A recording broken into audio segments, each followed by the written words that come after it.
अस्सलाम वालेकुम स्टूडेंट्स, कैसे उम्मीद करता हूँ आप लोग सब ठीक होंगे। तो आज से हम एक जो है हमारी एक टॉपिक है इनकम टैक्स का, जो कि बीकॉम पार्ट 2 के सब्जेक्ट है इनकम टैक्स का। बिजनेस टैक्सेशन वैसे तो दो बुक्स से मुश्तमिल है, इनकम टैक्स और सेल्स टैक्स, लेकिन जो बड़ा पोर्शन है वो इनकम टैक्स का न्यूमेरिकल का है। थ्योरी का भी अभी देखेंगे। आज से हम इनकम टैक्स के न्यूमेरिकल को देखेंगे। सबसे पहले तो बेसिक्स में कराऊंगा आपको कि इनकम टैक्स के न्यूमेरिकल को आपने स्टेप बाय स्टेप चढ़ना है ना आपने, कि पहले एक स्टेप चढ़े, फिर दूसरे स्टेप चढ़े, फिर तीसरे स्टेप। पहले हम सारे इनकम टैक्स की बेसिक्स लेंगे, उसके बाद बेसिक्स लेने के बाद हम लोग बारी बारी हम न्यूमेरिकल्स को सॉल्व करेंगे। लेकिन सबसे पहले हम मटीरियल इकट्ठा करेंगे कि हमने न्यूमेरिकल करना कैसे है, न्यूमेरिकल करने के रूल्स क्या हैं, न्यूमेरिकल करने के तरीके क्या हैं, किन चीज़ों पर हमें टैक्स लगाना है, किन चीज़ों पर हमें टैक्स नहीं लगाना। इनकम टैक्स की जो इनकम टैक्स की जो वो है इनकम है टोटल जिससे हमें टैक्स लगाना है, वो हमने किन किन तरीक़ों से फाइंड करना है, किन किन हेड से हमें फाइंड करना है, किन किन हमने सोर्सेस उसको इकट्ठा करना है, उसके ऊपर टैक्स लगाना है। ठीक है, तो स्टूडेंट्स आज से हम एक अल्लाह का नाम लेकर ये टॉपिक आराम से हम शुरू कर रहे हैं। सबसे पहले हम देखिए पाकिस्तान में इनकम टैक्स क्या है, उसका इनकम टैक्स ऑर्डिनेंस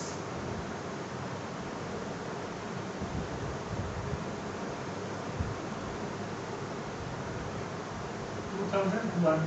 ये है इनकम टैक्स ऑर्डिनेंस 2001 जो पाकिस्तान में इनकम टैक्स को अप्लाई करता है ऑल ओवर दी पाकिस्तान। ठीक है, तो अब हम इसमें देखेंगे कि हमें न्यूमेरिकल को कहता क्या है। ठीक है स्टूडेंट्स, तो ये एक लंबा टॉपिक है, इसमें आपको घबराना नहीं है। मैं छोटी छोटी वीडियोस बनाकर छोटे छोटे लेक्चर आपको उसमें डिलीवर करता रहूँगा, ताकि आपको भी ज़्यादा बर्डन ना रहे और आपको समझ भी ज़्यादा अच्छी आ जाए। बस आपने इसमें घबराना नहीं है और आपने मेहनत करनी है, प्रैक्टिस करनी है, समझने की जितनी कोशिश करेंगे, इसको जितना डीपली लेंगे सब्जेक्ट को, उतना आपको ये हेल्प करेगा आगे जाके आपकी फर्दर स्टडीज़ में भी। और आगे जाके आप किसी कंपनी में अगर जॉब करते हैं और अगर आपको टैक्सेशन आती है अच्छी, तो आप बहुत अच्छी अपनी जॉब कर सकते हैं। ठीक है, तो स्टूडेंट्स सबसे पहले हम देखते हैं कि इनकम टैक्स ऑर्डिनेंस एक लॉ है। इनकम टैक्स ऑर्डिनेंस लॉ है, इनकम टैक्स एक लॉ है। ठीक है, तो हम इसमें अपने पास से कुछ भी नहीं ऐड या लेस कर सकते, वही करेंगे जो हमें लॉ कहता है। तो सबसे पहले जो है इनकम टैक्स को पे कौन करता है, एक पर्सन करता है पे। आम लैंग्वेज में पर्सन कौन होता है, आम लैंग्वेज में पर्सन कौन होता है। पर्सन जैसे कि मैं एक पर्सन हूँ, मेरे आप एक पर्सन है। ठीक है, आपके वालिद साहब एक पर्सन, आपका बड़ा भाई पर्सन है, आपका छोटा भाई पर्सन, आपका चाचा मामा ताया जो भी है, सारे कोई ना कोई पर्सन है। लेकिन नहीं, इनकम टैक्स में टैक्स हमें कहता है कि पर्सन वो नहीं है। टैक्स हमें कहता है, टैक्स हमें कहता है कि एक पर्सन में कौन कौन आता है। ठीक है स्टूडेंट्स, ये आपने अब देखना है। सबसे पहले इनकम टैक्स में एक पर्सन में आता है एन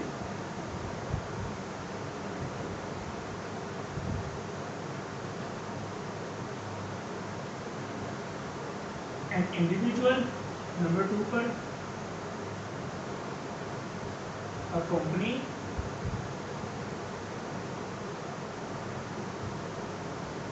नंबर 3 पर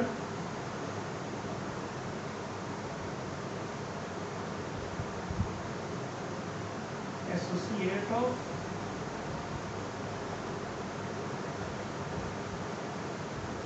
पर्सन और एन पर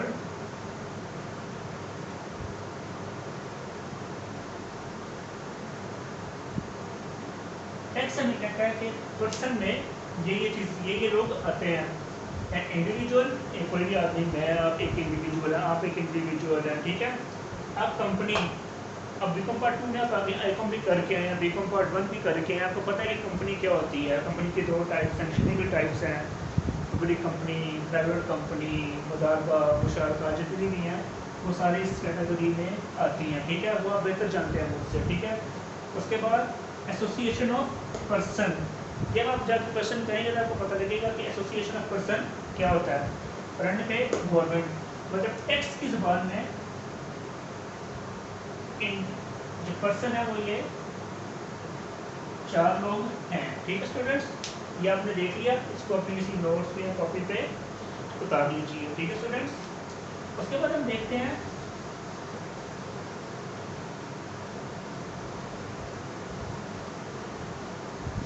कि स्टूडेंट्स एक पर्सन है, यहाँ तो वो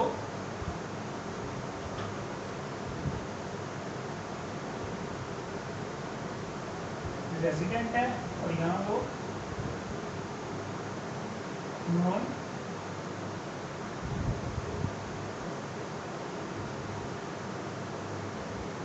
रेजिडेंट है, ठीक है। अब आम लैंग्वेज में रेजिडेंट और नॉन रेजिडेंट किसको कहेंगे?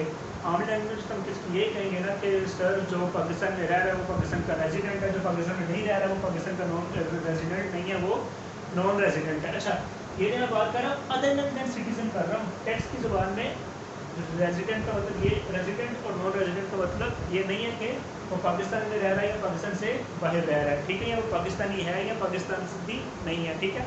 उसका कहते हैं सिटीजनशिप, ठीक है। पाकिस्तानी है या नहीं पाकिस्तानी, उसको हम कहते हैं सिटीजनशिप, ठीक है। ये अदर देन सिटीजनशिप का, ठीक है। अब टैक्स की जुबान में रेजिडेंट और नॉन रेजिडेंट कौन होता है? एक ऐसा पर्सन जो पाकिस्तान में 183 या उससे ज़्यादा डेज रह ले, ठीक है, वो पाकिस्तान में क्या है?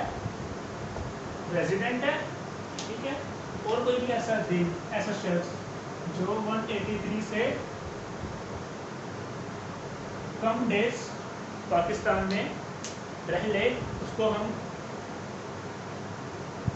नॉन रेजिडेंट कहेंगे, ठीक है स्टूडेंट्स। कोई भी ऐसा शख्स जो 183 डेज या और मोर in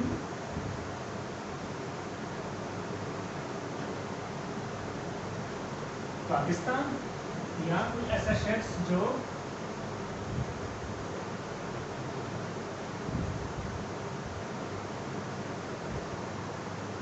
less than 183 days Pakistan में रहता है, उसको हम नॉन रेजिडेंट कंसीडर करते हैं। अच्छा, रेजिडेंट है 183 डेज। अब कुछ लोग ये सवाल करते हैं कि कंटिन्यूस 183 डेज रहना ही, और इंटरवल में भी रह सकते हैं। एक साल में आप अगर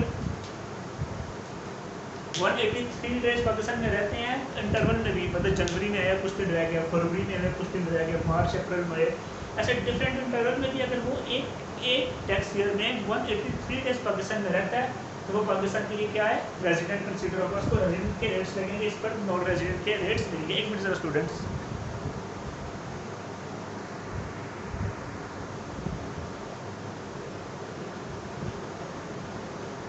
अच्छा जी स्टूडेंट्स, यहाँ से आपको समझ आ गई कि पर्सन कौन है और वो पर्सन रेजिडेंट भी है या नॉन रेजिडेंट है, इन दोनों में आपको फर्क करना आ गया।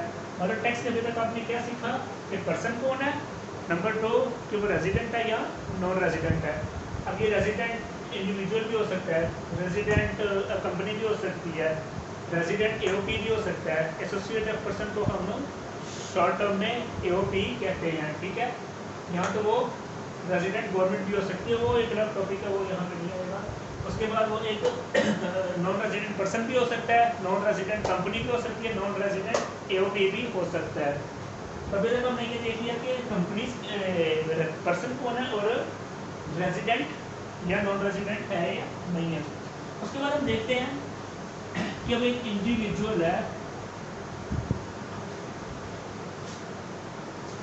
वो या एक पर्सन है, एक पर्सन किस किस हेड से अपनी इनकम कमा सकता है, ठीक है स्टूडेंट्स।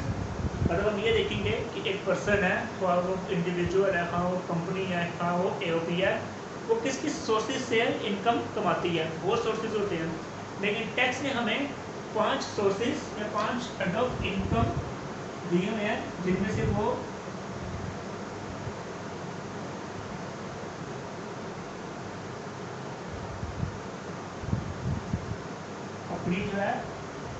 इनकम जनरेट करता है, जिसपे हम टैक्स लगाते हैं 5 डिफरेंट हेड्स में से, ठीक है students.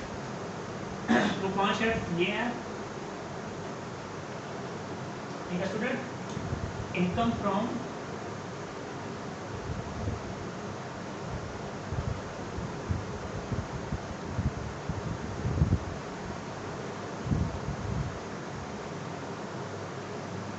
Salary under section 12 of companies ordinance 2001। Number 2,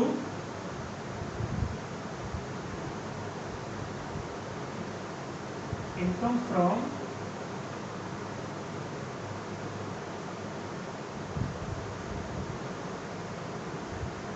property under section 50, income from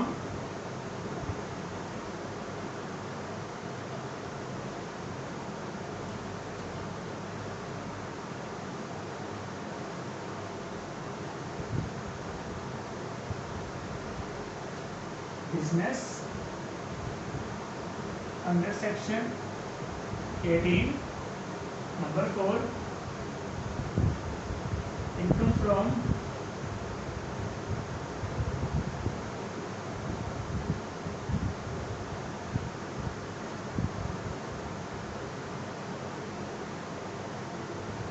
capital gain under section 37. Hit number 5 and last head of income, income from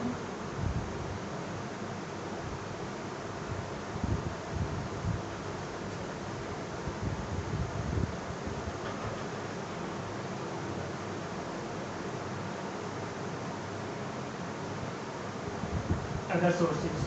तो स्टूडेंट्स ये 5 हेड ऑफ इनकम है, जिनमें से हम अपनी जो टैक्सेबल इनकम है और जिसके ऊपर टैक्स लगाना है वो हम कैलकुलेट कर सकते हैं। इन 5 हेड के बारे कुछ भी नहीं आता, ठीक है स्टूडेंट्स। तो घबराना नहीं है आपने। ये 5 हेड ऑफ इनकम आपने देखे कि क्या क्या कौन कौन सी इनकम आपकी किस किस हेड में आएगी। सबसे पहले हम ये 5 इनकम एक एक लेक्चर में वो करेंगे, देखेंगे कि कौन से हेड में कौन सी हर हेड की डिटेल हम एक अलग अलग वीडियो में एक अलग अलग लेक्चर में देखेंगे। उसके बाद जब ये सारे हेड ऑफ इनकम कंप्लीट हो जाएंगे, फिर कुछ एक्स्ट्रा एक दो लेक्चर होंगे जिसमें हम आपको अजम्पशन बताऊंगा, किस चीज़ से आपको टैक्स छूट मिलती है, वो चीज़ आपको बताने के बाद मैं आपको एक फॉर्मेट बनाऊंगा। फिर उसके बाद मैं आपको आहिस्ता आहिस्ता बुक पे लेके जाऊंगा। और हाँ, एक इम्पोर्टेंट बात, जो बुक जो न्यूमेरिकल के लिए जो बुक मैं यूज़ करूँगा वो मैं यूज़ करूँगा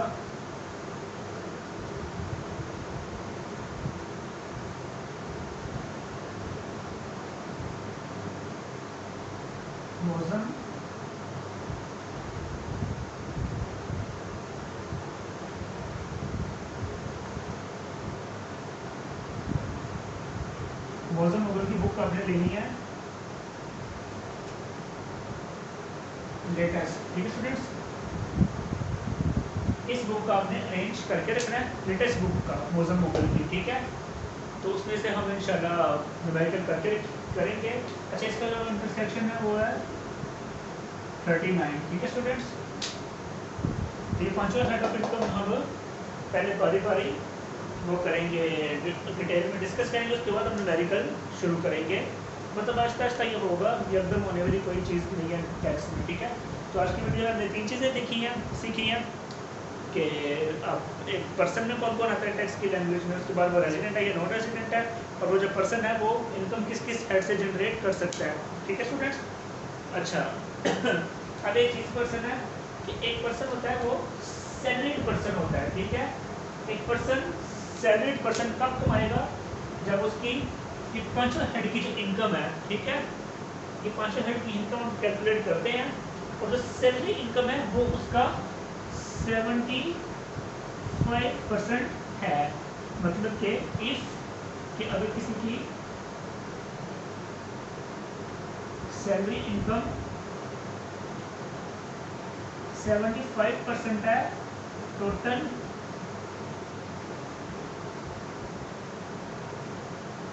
इनकम का, तो वो हमारा पर्सन कौन सा रहेगा, सैलरी पर्सन, ठीक है। और अब हम जब इनकम टैक्स है जो टैक्स का न्यूमेरिकल है वो हमें बहुत आगे अगली फील्ड में बहुत ज़्यादा है, लेकिन जो हमें जब बीकॉम लेवल पे आएगा वो आएगा एन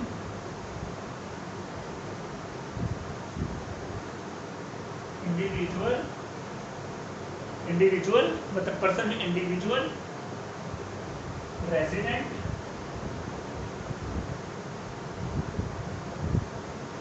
सैलरी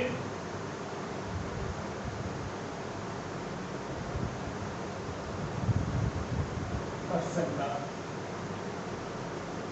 मतलब हमें जो न्यूमेरिकल एक जो छोटा सा न्यूमेरिकल आएगा वो आएगा एक इंडिविजुअल का मतलब पर्सन है वो इंडिविजुअल होगा, रेजिडेंट और नॉन रेजिडेंट रेजिडेंट होगा और वो सैलरीड होगा मतलब उसके जो टैक्स जो सैलरी इस साइड की जो इनकम है वो बाकी सारे हेड की इनकम की 75% होगी। ठीक है, तो आज की वीडियो में हमने ये देखा। तो स्टूडेंट्स उम्मीद करता हूँ कि आपको आज की वीडियो समझ आई होगी। अगर कोई चीज़ आपकी क्वेरी या कोई क्वेश्चन है तो वो कमेंट बॉक्स में लिख दीजिए और अपना और अपने घर वालों का ख्याल रखिए, कोरोना से जितना कर सकें बचिए, वैक्सीनेशन कराइए अपनी, और अल्लाह हाफिज़।